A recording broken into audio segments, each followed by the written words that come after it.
आज के इस वीडियो में हम जनरल स्टडीज 4 एथिक्स, इंटीग्रिटी और एप्टीट्यूड से केस नंबर 6 को स्टडी करने वाले।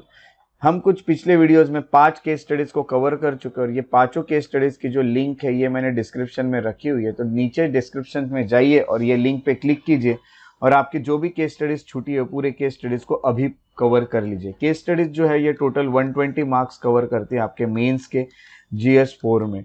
उसके अलावा आज की जो केस है ये है about the corruption case against husband, जो कि IRS ऑफिसर है। तो यहाँ पे हमें देखने मिल रहा है कि कुछ करप्शन केस है अगेंस्ट हस्बैंड, ये केस उसके बारे में है। तो चलिए केस क्या है ये देख लेते हैं। सो आज की जो केस है उसमें सबसे पहले आपको ये बता दूं कि इस केस में दो लोग हैं, एक का नाम है अनुराग और दूसरी है पूजा। तो अनुराग और पूजा ये ऑफिसर्स है IRS, इंडियन रेवेन्यू सर्विस के, और वो एक ही बैच के हैं। उसके अलावा उनकी अभी शादी हुई है और उनकी जो शादी हुई थी वो प्रोबेशन के वक्त ही हुई थी। उसके साथ साथ उनकी फैमिली लाइफ बहुत अच्छी है, ये भी देखने मिल रहा है। और वो एक दूसरे से हमेशा हर एक डिटेल जो है वो शेयर करते हैं अपने प्रोफेशनल और पर्सनल लाइफ की। वो एक दूसरे से कुछ छुपाते नहीं है, हर एक डिटेल्स जो है वो अच्छे से शेयर करते हैं। यही तो एक अच्छी फैमिली लाइफ कही जाती है। उसके साथ साथ उन दोनों को एक दूसरे पे पूरी तरह से विश्वास है, पूरा कॉन्फिडेंस है कि हम वो दोनों भी बहुत अच्छे हैं। उसके अलावा दोनों को अलग अलग असाइनमेंट्स में उनकी पोस्टिंग हुई है करियर के। अब देखिए जगह एक भी होगी तो भी उनको अलग अलग काम के लिए पोस्टिंग मिली है इंडियन रेवेन्यू सर्विस में। दोनों भी बहुत ज़्यादा ऑनेस्ट ऑफिसर्स हैं और उसके साथ साथ दोनों का भी रेपुटेशन डिपार्टमेंट में बहुत अच्छा है।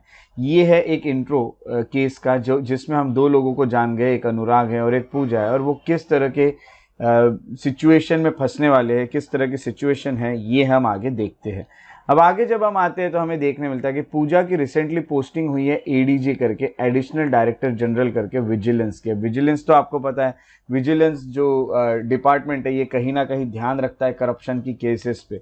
जबकि जो अनुराग है उसकी पोस्टिंग हुई है commissioner in the custom house करके। कस्टम्स के हाउस में अनुराग को ये कमिश्नर की पोस्टिंग मिल जाती है। कस्टम हाउस जो है वो करप्शन की केसेस के लिए बहुत इनफेमस है। इनफेमस का मीनिंग होता है बहुत ज़्यादा पॉपुलर या फिर वेल नोन फॉर, हम कहेंगे बैड वर्क्स या फिर हम कहेंगे unethical works like corruption and all, तो इसे इनफेमस कहा जाता है। तो ये बहुत ज़्यादा इनफेमस है कस्टम हाउस जो है, जिस डिपार्टमेंट में भेजा गया अनुराग को। करप्शन की केसेस बहुत ज़्यादा है और जो एंटी करप्शन एजेंसीज है जैसे कि CBI, ये बहुत ज़्यादा केसेस जो है ये फाइल करते रहते हैं अगर अगेंस्ट ऑफिसर जो वहाँ पे पोस्टेड होते हैं, क्योंकि वो जो डिपार्टमेंट है वो हमेशा अपने करप्शन के लिए बहुत ज़्यादा माना गया हुआ डिपार्टमेंट है। अब आगे देखिए क्या होता है। अब दोनों की यहाँ पे हमने देख ली पोस्टिंग। अब पोस्टिंग के बाद हमने उनके डिपार्टमेंट के बारे में कुछ इन्फॉर्मेशन भी ले ली। अब हम देखते हैं आगे क्या हुआ। One day Pooja receives an anonymous complaint. अब पूजा के पास एक कंप्लेंट आती है जिसके ऊपर किसी का नाम नहीं लिखा है, वो एक एनोनिमस कंप्लेंट है और वो किसके अगेंस्ट है, तो वो अनुराग यानी उनके हस्बैंड के अगेंस्ट है, पूजा के। अब यहाँ पे जब हम आते हैं तो ये कंप्लेंट में लिखा है कि जो अनुराग है यानी जो ये ऑफिसर है उसने लार्ज ब्राइब लिए, बहुत ज़्यादा रिश्वत ली है कुछ इम्पोर्टर से। इम्पोर्टर से रिश्वत लेने के अलावा वो जो है हम कहेंगे पूजा, वो बहुत ज़्यादा अपसेट हो गई है उस दिन जब उसने ये सब पढ़ा, और उस रात को वो अनुराग को ये कंप्लेंट के बारे में बताती है। जैसे हमने स्टार्टिंग में देखा था कि ये हर एक चीज़ को एक दूसरे से शेयर करते हैं। जब वो अनुराग को ये चीज़ बताती है कंप्लेंट के बारे में तो अनुराग डिनाई कर देता है कि ये जो चार्जेस उस पर लगाए गए हैं ये पूरे बोगस है, ये फेक चार्जेस है, ये कंप्लेंट जो ये फेक है और ये इसीलिए किया जा रहा है कि वो लोग मुझ पे प्रेशर डालना चाहते हैं, ऐसा अनुराग कह रहा है। और उसका डिफेम भी करना चाहते हैं पूजा, यानी मेरे वाइफ को डिफेम करना चाहते हैं और मेरे ऊपर ये प्रेशर डालना चाहते हैं। इसीलिए कहीं ना कहीं इन लोगों ने मेरे खिलाफ फॉल्स कंप्लेंट जो है वो फाइल की है, फेक कंप्लेंट है, ऐसा वो पूजा को बताता है। अब ये पूरी केस जो है ये आपको यहाँ पे क्लियर होती है। इसमें टोटल 1 2 3 पैराग्राफ्स है। पहले इसमें हमने देखा अनुराग और पूजा कौन है, दूसरे में हमने देखा उनके पोस्टिंग, तीसरे में हमने देखा कि इशू क्या हुआ है। अब ये सब इशू के बाद आपको सवाल क्या पूछा गया है ये देखते हैं।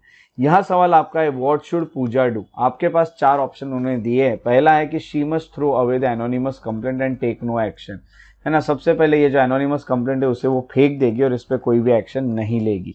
दूसरा, वो एक जूनियर ऑफिसर जो है उसको डिप्यूट करेगी। अब आपको पता है इन्वेस्टिगेशन जो होते हैं वो जूनियर ऑफिसर करेंगे और फिर जो रिपोर्ट है वो पूजा को सबमिट करेगा, वो जो जूनियर ऑफिसर है वो। And after receiving the report she can take appropriate action, ऐसा वो कर सकती है क्या कि जब उसको रिपोर्ट मिल जाए फिर वो एक्शन ले ले।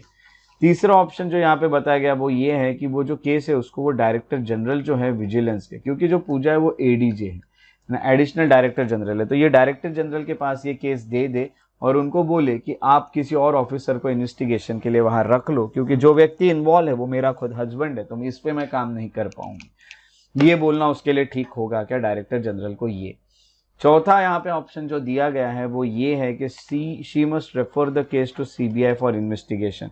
वो इस केस को सीबीआई के पास दे देगी और बोलेगी कि आप इन्वेस्टिगेशन कीजिए। अब ये सब जो ऑप्शंस है उनको, उसमें आपको ये उनकी डिमांड है कि आपको फिजिबिलिटी जो है हर ऑप्शन की वो चेक करना है, उसके साथ साथ आपको बेस्ट ऑप्शन चूज करना है फॉर पूजा, और आपको उसके पीछे का रीजन भी लिखना है कि आपने ऐसा क्यों चूज किया है। तो चलिए, आपको केस भी क्लियर हो गए, आपको क्या क्या क्वेश्चंस थे वो भी क्लियर हो गए। तो सबसे पहले हम आंसर पे आते हैं एक इंट्रोडक्शन के साथ। तो अब आपको जो आंसर देखने मिलता है वो इस केस का जो है वो इंट्रोडक्शन ये है कि ये जो केस आपको दिख रही है कॉन्फ्लिक्ट ऑफ इंटरेस्ट की है।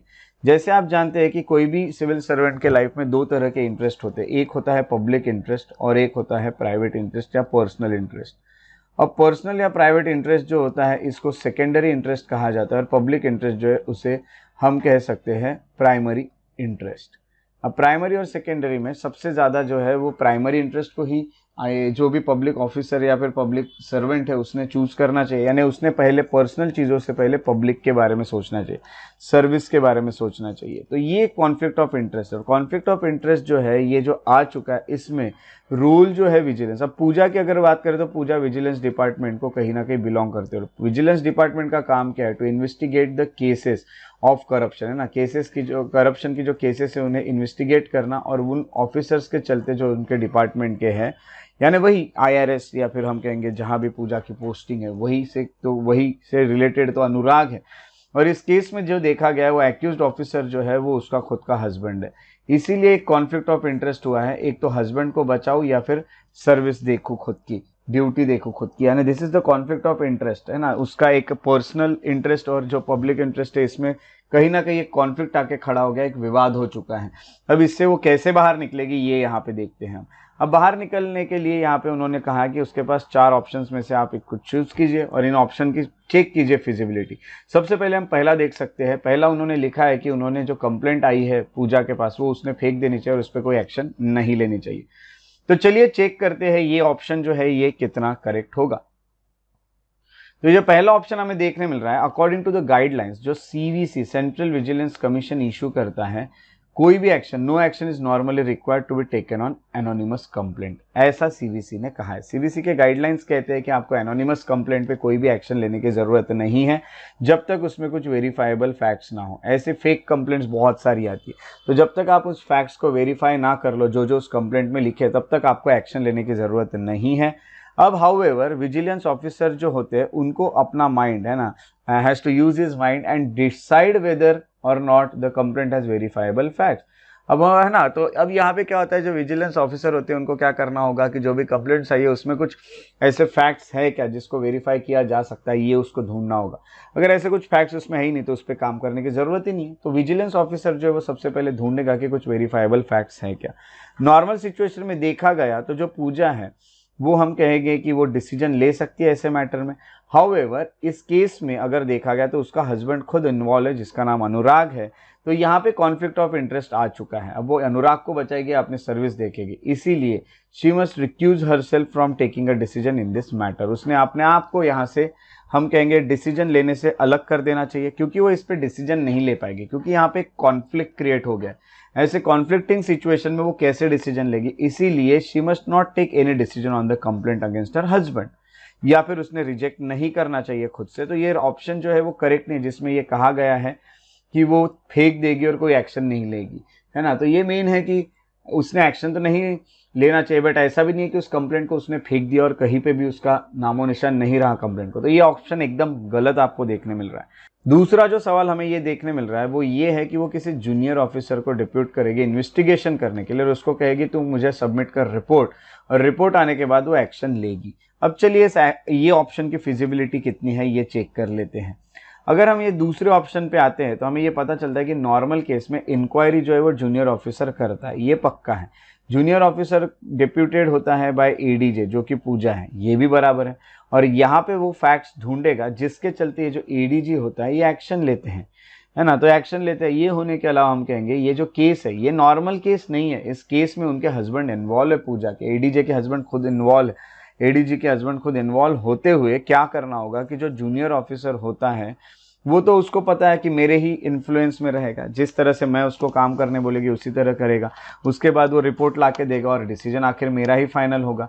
तो in order to avoid the conflict of interest she must not ask the junior officer to investigate the case. ये भी वो बोल सकती है कि तू मत कर भाई, क्योंकि जूनियर ऑफिसर है, कितना भी रहा तो भी एडीजी की तो उसको सुनना ही पड़ेगा। एडीजी जो है वो पूजा है, और पूजा के अंदर एक कॉन्फ्लिक्ट आ चुका है माइंड में। अगर आप देखोगे तो पूजा अपने हस्बैंड को बचाए या फिर अपनी सर्विस देके, इस तरह के कॉन्फ्लिक्ट से जब वो गुजर रही है तो जूनियर ऑफिसर हो सकता है कि उसको भी वो कुछ काम करने से रोक दे, या फिर वो जो भी रिपोर्ट सबमिट करेगा उसके बेसिस पे वो अच्छा डिसीजन ना ले सके। तो ऐसे में उसने ये काम भी नहीं करना चाहिए। तो ये भी ऑप्शन सही नहीं होगा कि वो जूनियर ऑफिसर को इस पर डिप्यूट कर दे इन्वेस्टिगेट करने के लिए।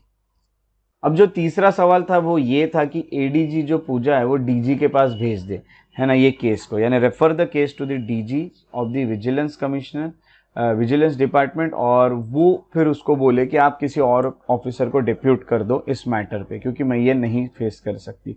तो चलिए देखते हैं ये ऑप्शन कितना करेक्ट होगा। तो सबसे पहले हम यहाँ पे देखते हैं, तो डीजी जो है विजिलेंस डिपार्टमेंट के, वो डिप्यूट कर सकते हैं किसी और एडीजी को या फिर सम अदर सीनियर ऑफिसर को, ये उनके पास पावर होती है। अब डीजी जो होता है वो डिप्यूट करेंगे किसी और एडीजी को या किसी और सीनियर ऑफिसर को इन्वेस्टिगेट करने के लिए उस मैटर को, या फिर हम कहेंगे वो सबमिट भी करने लगा सकते हैं रिपोर्ट जो है डायरेक्टली उनको खुद को। अब यहाँ पे कैसा होगा कि एडीजी की कोई और अपॉइंट हो जाएगा, वो इन्वेस्टिगेशन करेगा, और या फिर कोई ऑफिसर को रख देंगे वो इन्वेस्टिगेशन करेगा, और डीजी के पास डायरेक्टली उसकी रिपोर्ट आ जाएगी। Should not be the part of the investigation, और इस इन्वेस्टिगेशन का वो पार्ट भी नहीं रहेगी। अगर वो पार्ट रहेगी तो वो कॉन्फ्लिक्ट में रहेगी, बट डीजी डायरेक्टली देख रहे हैं, उन्होंने डीजी को रिक्वेस्ट कर दी कि आप ही देख लो, तो पूजा जो है वो अभी इस केस का पार्ट रही ही नहीं, तो वो कॉन्फ्लिक्ट से बाहर हो चुकी है। So there would be no conflict of interest in this case, है ना। तो ये एक राइट कोर्स ऑफ एक्शन हम कह सकते हैं कि अपनी जो केस है उसको डीजी से बात करके उनके पास दे दी जाए, और उनको जो भी चीज़ें वो बता दी जाए कि ऐसा ऐसा है भाई, मेरे ही वो हस्बैंड है, मैं इस तरह के कॉन्फ्लिक्ट में और मैं इस पे डिसीजंस नहीं ले पा रही हूँ उतना अच्छा, तो आप हो सके तो किसी और को अपॉइंट कर लेंगे तो बहुत अच्छा होगा, या फिर आप खुद भी इसे इन्वेस्टिगेट कर सकते हैं। इस तरह की चीज़ें पूजा जो है वो डीजी को कह सकती है, और डीजी इस चीज़ में सुन भी लेंगे। पूजा आखिरकार एक ऑनेस्टली अपना जो भी विचार था वो डीजी को बता रही है और ऑनेस्ट रह रही है। वो हो सकता है कि वो अपने पति को बचा सकती थी, अपने हस्बैंड को बचा सकती थी, पर वो ऐसा नहीं करना चाहती क्योंकि वो सर्विस भी निभा रही है। तो ये बहुत अच्छा एक ऑप्शन हमें देखने मिल रहा है। उसके बाद उन्होंने फोर्थ ऑप्शन जो पूछा है उसको चेक कर लेते हैं। फोर्थ है कि she must refer the case to the CBI for investigation. उसने सीबीआई के पास एक केस भेजनी चाहिए इन्वेस्टिगेशन के लिए। जो फोर्थ ऑप्शन है इस पर मैं सबसे पहले आपको ये बता दूं कि ये जो मैटर है should be refer to CBI कब जा सकता है, सिर्फ prima facie cases of corruption जब विजिलेंस ऑफिसर को लगे। पहले विजिलेंस ऑफिसर के पास कोई केस आई है, पहले वो वेरीफाई करेगा कि ये केस बराबर है कि नहीं, फिर वो मैटर को रेफर कराएगा। इन दिस केस इन्वेस्टिगेशन जो है वो अंडर सुपरविजन ऑफ डीजी चलेगा, यानी हम कहेंगे जो हम विजिलेंस कमीशन के जो भी अब यहाँ पे डायरेक्टर जनरल थे उनके ही चलते ये केस यहाँ पे चलेगी।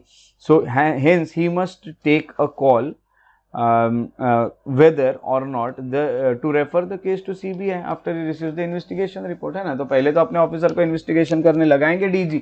अगर डीजी को रिपोर्ट पे लगता है कि नहीं अब मुझे सीबीआई की जरूरत है, तभी वो सीबीआई को दी जाएगी। तो she must not refer the case to the CBI for her own accord. ये कोई सही ऑप्शन नहीं होगा कि विदाउट ऐसा कुछ भी आपको पता है नहीं है क्या है क्या नहीं, डायरेक्टली सीबीआई को केस दे दिए अपने आप को वहां से बचाने के लिए। अपने आप को बचाना है तो अपने ही डिपार्टमेंट के किसी सीनियर से बात करो, जैसे डीजी से बात करो। ये एक सही ऑप्शन नहीं माना जाएगा कि आप सीबीआई के पास डायरेक्टली उस केस को भेज दो, तो ये भी ऑप्शन गलत है। तो यहाँ पे तीसरा जो ऑप्शन है ये एकदम सही लग रहा है।